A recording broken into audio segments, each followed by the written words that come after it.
depredadoras.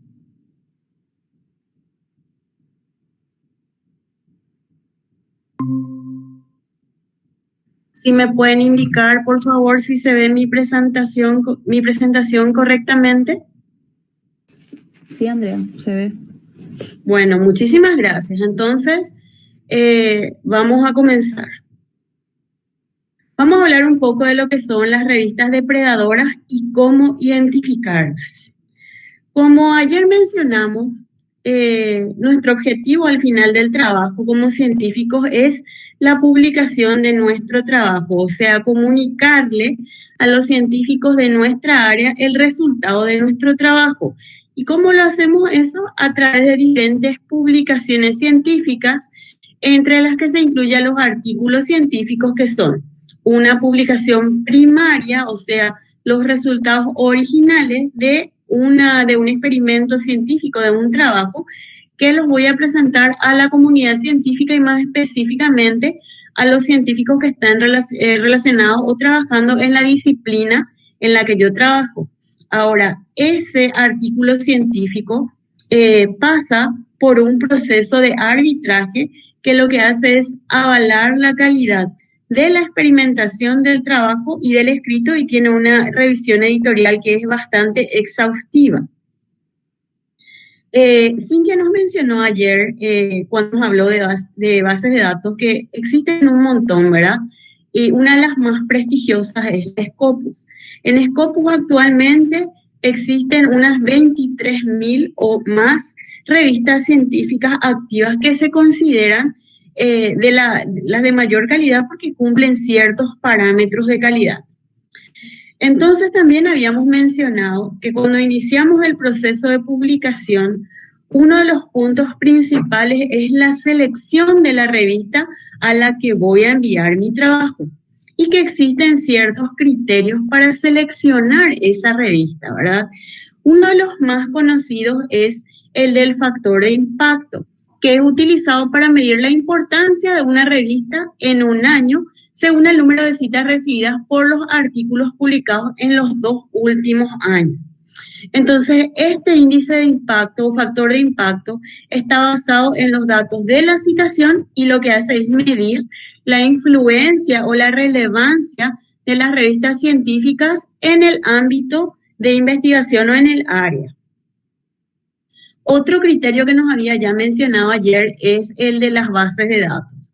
O sea, si nuestra revista está presente en una mayor cantidad de bases de datos, se considera que este es un indicador importante de calidad porque superó más filtros de todas esas bases de datos.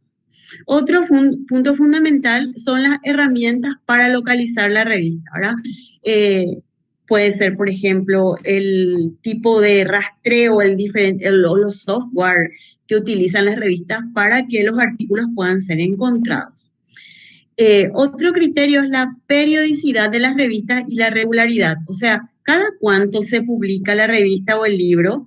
¿Se hace eso regularmente o es una revista que se publica un año, luego desaparece 2 años? Ahora, eso es muy importante. El anonimato de la revisión de los manuscritos. Yo no sé quiénes son los que están revisando y ellos tampoco saben quién soy yo. La existencia de un consejo asesor que está formado por profesionales de reconocida trayectoria en el área es otro criterio importante. El porcentaje de artículos de investigación, o sea, más del 75% de los artículos tienen que ser artículos de investigación que comuniquen resultados originales y novedosos. La autoría, el grado de endogamia, eso es muy importante.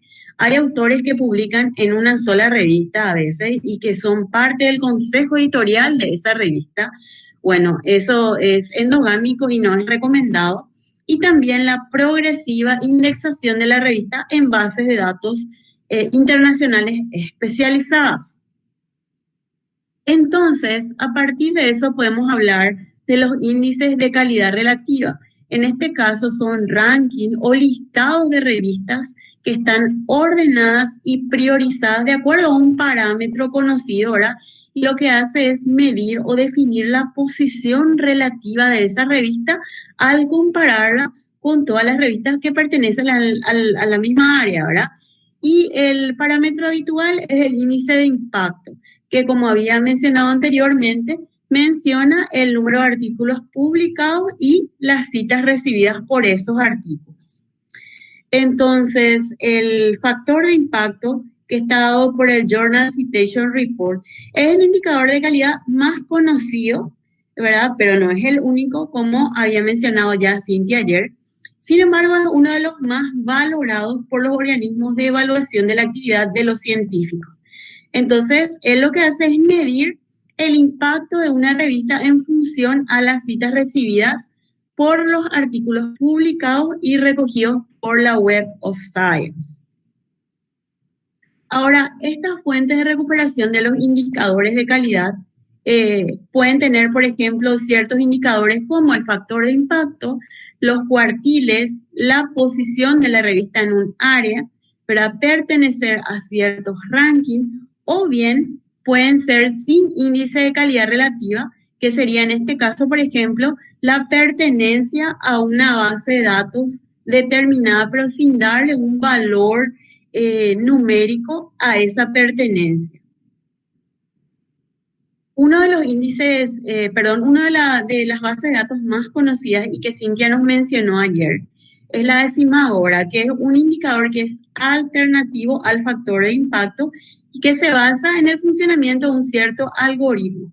En este caso, bueno, Simago es un portal que incluye a revistas científicas y ciertos indicadores por países, por cuartiles, por factor de impacto, y la ventaja que tiene Simago es que es un portal que es gratuito en el cual yo puedo hacer el rastreo de las diferentes revistas científicas y bueno, me va a dar una serie de datos que yo puedo tener en cuenta para seleccionar la revista a la que estoy apuntando. Además, en muchos de los casos, Simago tiene la ventaja de que al ingresar al portal yo puedo directamente acceder al portal de la revista a través de Simago. Entonces, en este caso nos indica o expresa el número de enlaces que recibe una revista a través de la citación de sus documentos en relación al número de documentos publicados. Entonces, esta es una búsqueda en Simago. ¿Yo qué hago? Pongo el título. Simago nos permite rastrear de diferentes maneras, como Cintia ya nos mostró ayer. Puede ser por continente, puede ser por país, puede ser por área, puede ser por tema, y otras nos permite separar entre revistas científicas, libros, bases de datos, etc. Ahora, suponiendo que yo realice una búsqueda, ustedes pueden ver que aquí me está indicando diferentes valores. ¿Cuáles son los que yo como autor, por ejemplo, tomo en cuenta? Estos tres principales que están aquí. Por ejemplo, el cuartil, que ya les voy a explicar qué significa un cuartil, la indexación y también el factor de impacto. Ahora, ¿qué es un cuartil? Porque siempre escuchamos, voy a publicar en el cuartil 1. O este trabajo, como estoy iniciando, voy a iniciar en el cuartil 3 o el cuartil 4. El cuartil es un indicador que sirve para evaluar la importancia relativa de una revista dentro del total de las revistas de su área que se hallan presentes en esta base de datos. Entonces, es una medida de la posición relativa de una revista con respecto a todas las de su área. Entonces, si por ejemplo yo tengo 100 revistas en una base de datos y estoy hablando del cuartil 1, significa que esa revista está dentro de las 25 mejores revistas de la base de datos. Otra cosa que tenemos que tener en cuenta y que es muy importante, otro factor, es el Open Access. ¿Y qué es el Open Access? Las revistas científicas de Open Access o de acceso abierto, como su nombre lo dice, son una de las grandes esperanzas del mundo científico y académico. ¿Por qué? Porque nos proponen una ciencia abierta y al alcance de todo el planeta y de todos los investigadores. Entonces, ¿en qué consiste? Consiste en el acceso directo, libre, sin ningún tipo de barrera ni restricción a contenidos científicos, educativos o académicos y en concreto un contenido de acceso abierto que yo puedo leer, descargar, copiar, distribuir, imprimir, compartir, buscar, enlazar sin ningún tipo de barrera económica, tecnológica o administrativa. En cuanto a el tipo de acceso que tienen las revistas, podemos hablar de publicaciones con acceso abierto gratuitas para los lectores y los autores, que en este caso son las revistas puras de acceso abierto. O sea, el investigador no paga los cargos de publicación o sea, no hay un pago de ningún tipo que tiene que ver con los costos de marketación, alojamiento ni nada. La revista es gratis y de acceso abierto. En este caso, estas revistas son muy solicitadas y obviamente tienen criterios de calidad muy elevados para la selección de los artículos. ¿Por qué? Porque son gratuitas y de acceso abierto. Luego están las revistas de acceso abierto de pago por publicación. En este caso, el autor paga todos los gastos administrativos que tienen que ver con el alojamiento, el mantenimiento del sitio web, los descuentos a autores que no tienen la posibilidad de hacer pagos, entre otros aspectos. Entonces ahí el autor es el que se encarga del pago de esos gastos. Tenemos las revistas de pago por suscripción con opción de acceso abierto, que es un modelo híbrido. O sea, yo, por ejemplo, soy miembro de una sociedad científica. Por poner el ejemplo, la Sociedad Internacional de Alimentos. Entonces, yo como socio primero tengo un descuento en cuanto a los costos administrativos de publicación y con un pequeño pago más, yo puedo hacer que mi artículo tenga un acceso abierto total, o sea que cualquier persona que lo lea pueda descargarlo, leerlo, copiarlo, etcétera, etcétera, pero en este caso es el autor, es el editor o la editorial la dueña de la propiedad intelectual. Luego están las revistas basadas en el modelo de suscripción que facilitan el acceso abierto a su versión digital con o sin periodo de embargo. En este caso, por ejemplo, estoy hablando de revistas que retienen los derechos de autor del trabajo y cuando hablo de periodo de embargo, por ejemplo, puede significar que mi artículo va a estar, no va a ser de acceso abierto por un periodo de 12 a 24 meses posteriores a los cuales va a estar disponible. En este caso, por lo general, también la publicación es gratuita. Existen diferentes categorías de acceso abierto.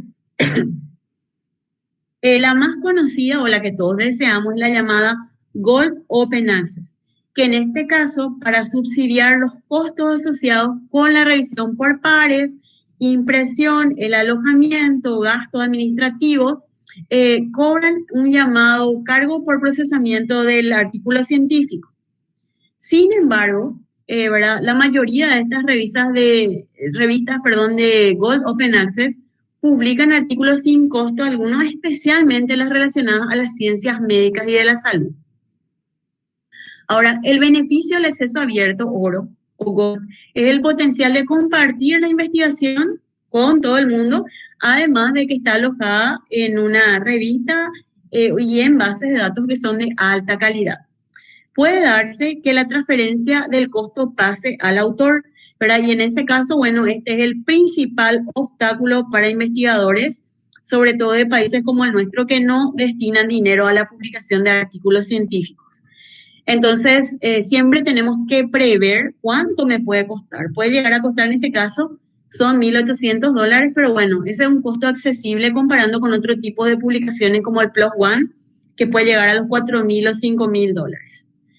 En este caso, les pongo un ejemplo de una revista Q2. Es relativamente económica, es una revista muy buena brasileña. Publica en español, en inglés y en portugués y tiene un costo de $300. Otra vía de acceso al Open Access es la llamada Green Open Access o la vía verde, que en este caso es cuando el autor procede al autoarchivo de su trabajo utilizando, por ejemplo, repositorios de la universidad o de otras instituciones reconocidas. Ahora, la versión que el autor puede depositar depende del editor o del financiador. Entonces, a diferencia del acceso oro, los derechos de autor de estos trabajos pertenecen al editor o a la editorial o a la sociedad a la que está afiliado, ¿verdad? Y existen restricciones en cuanto a cómo puede utilizarse el trabajo. Por ejemplo, yo no puedo colgar mi trabajo completo en el ResearchGate, ni en LinkedIn, ni en Facebook. Eso está prohibido y en realidad depende de cada editorial. Entonces, existen políticas que son individuales para el autoarchivo de cada journal o cada editorial, ¿verdad? Y determinan los términos y condiciones, por ejemplo, qué versión del artículo se puede utilizar. Puede ser que yo pueda poner disponible al público, pero el artículo que está sin la marketación, la versión que todavía es de revisión, ¿verdad? ¿Cuál es la ventaja? Que los investigadores evitan los costos de publicación. Un ejemplo sería, por ejemplo, yo quiero publicar en una revista que es altamente costosa, entonces, ¿yo qué hago? Yo puedo subir mi artículo en la página del CEMIC, ¿verdad? Entonces, yo hago el autoarchivo. Por lo general, esos artículos pasan por un periodo de embargo en las revistas o en las páginas de las editoriales de hasta 24 meses. Luego de 24 meses, eso se libera. Entonces, yo tengo que considerar que ya no existe una cosa como pagar por publicar, ¿verdad? La barrera entre publicar o no, desaparece, ¿verdad? Cuando se superan los umbrales de calidad. Yo puedo tener dinero y pagar, sin embargo, si mi artículo científico no tiene calidad en el tratamiento de los datos, no se va a publicar. Entonces, se da la impresión a veces de que se paga por publicar, pero no es así. Lo que se cobran son ciertos gastos administrativos, y no existe la mínima posibilidad de publicar si el artículo no cumple con los criterios de calidad. Entonces, actualmente en nuestro país estamos en un ambiente que es altamente competitivo, sobre todo dentro del entorno académico y en el caso de muchos estudiantes que quieren utilizar las becas de Becal u otras opciones, se les exige o un requisito es que vayan con una publicación. Entonces, ¿qué pasa? Imagínense que un día llega al correo electrónico una oferta que es fantástica y maravillosa, en la que yo puedo publicar mi trabajo, ¿verdad? Aquel en el que tanto me esforcé, en una revista que tiene un alto factor de impacto, que está en un cuartil 1 y lo único que me pide es pagar un monto. Es más, muchas veces a uno lo invitan a unirse al consejo editorial, inclusive a ser editor en jefe de esa revista. Entonces aquí me enviaron un correo electrónico por mi distinguido trabajo en el área de los alimentos, dicen, ¿verdad? Sobre todo, tengo mucho potencial según esta revista, ¿verdad? La revista se llama Global Journal of Medical Research y dice que está en los Estados Unidos de Norteamérica. Entonces, ¿yo qué hago? Digo, ¿quién es el editor de esta revista? El doctor Michael Rudnick. ¿Quién será? ¿Verdad? Me pone sus datos, inclusive, fíjense, tiene una dirección de correo electrónico, tiene una página web, pero mucho cuidado. Ingreso a la página web de la revista, ¿verdad? Y bueno, me empiezo a fijar. Parece una página web seria, ¿verdad? De calidad. Ahora, ¿qué es lo primero que me llama la atención? Que van desde medicina hasta astrofísica. Tiene un amplio rango de publicaciones, fíjense. Entonces yo digo, a ver, ¿qué me interesa a mí? Microbiología y patología, que es lo que estoy trabajando. Ciencias médicas. Entonces tengo estos datos que tienen que ver con la indexación de la revista y no los olviden. Me indica un DOI que se publica mensualmente, código, si está acreditado por sociedades científicas, etc. Sigo investigando en la página web de la revista y bueno, fantástico, tiene 3.005 citas y el número de publicaciones aumenta anualmente. Ahora digo, ¿cómo hago para pagar? Vía tarjeta de crédito. Sumamente sencillo, costaba como $150. Entonces ingreso a mi base, a mi portal de Simago del que Cintia nos habló ayer y que yo les mencioné recién y coloco ese índice o ese valor que dice que es su código de indexación y ¿qué pasa? No existe. Entonces, ¿qué ocurre? Yo acabo de recibir un correo electrónico de una llamada revista depredadora, que en este caso lo que hace es enmascarar publicaciones existentes que lo único que quieren es obtener beneficio económico y mi dinero en este caso, ¿verdad? Entonces, a partir del año 2010 se detectó la presencia de este tipo de publicaciones gracias a un bibliotecario de la Universidad de Denver, Colorado, que publicó las primeras advertencias y creó un portal sumamente interesante donde él lista estas estafas científicas. Perdón. Entonces, a partir de esto, él empezó a estudiar qué son las revistas depredadoras, ¿verdad? Y a listarlas en su base de datos. Entonces se dio cuenta que en este caso no cumplen los criterios científicos de arbitraje y velar por la calidad de la publicación. Lo único que hacen es cobrar para publicar. Las revistas depredadoras aceptan manuscritos presentados de manera muy rápida. A veces te dicen, tiene 3 días para enviar, le envías cualquier cosa y la revista va a aceptarlo. No realizan revisión científica del artículo o bien lo hacen superficialmente, lo que les permite beneficiarse con los cargos de procesamiento de los artículos. Y se estima que actualmente existen unas 10.000 revistas depredadoras y cada día hay más. ¿Cuáles son las características para poder distinguir estas revistas depredadoras? Por lo general son de acceso abierto, libre, tienen un bajo umbral de aceptación del artículo sin revisión por pares, se paga por publicar, suelen contactar directamente con los autores por correo electrónico, por lo general autores jóvenes, toman los listados de sociedades científicas, de congresos, y si nosotros constantemente estamos trabajando en un área, tenemos una línea de investigación, sabemos qué revistas leemos, porque bueno, siempre buscamos las revistas de mayor calidad para saber cuáles son los avances de nuestra área. Si es que es la primera vez que yo me estoy enterando de esta revista, bueno, eso tiene que llamarme la atención y ser una señal de alarma. Aquí, por ejemplo, viene invitación de una revista. Bueno, uno se vuelve sospechoso con el tiempo. Yo conozco esta revista, pero dije, ¿y si no fuera cierto? Entonces me firma el editor el correo electrónico y yo lo primero que hice fue rastrear la existencia de esta editora, que hoy la conozco, es una autora que suelo citar. Ingreso a la revista y veo, sí, es cierto, me están invitando a publicar en esta área. Excelente. O sea, sí pueden ocurrir invitaciones para publicaciones, pero tenemos que verificar la calidad. Ahora, en el caso de las revistas depredadoras, si accedemos al sitio web, por lo general es de baja calidad, aunque cada día están mejorando y tienen sitios que son bastante sofisticados. Pero puede haber indicios como, por ejemplo, una gran cantidad de propaganda o, por ejemplo, una dificultad grande para encontrar los costos o cargos de publicación, los números anteriores, entre otros factores. Mencionan factores de impacto que son fantásticos, así al nivel de Nature o Science más o menos.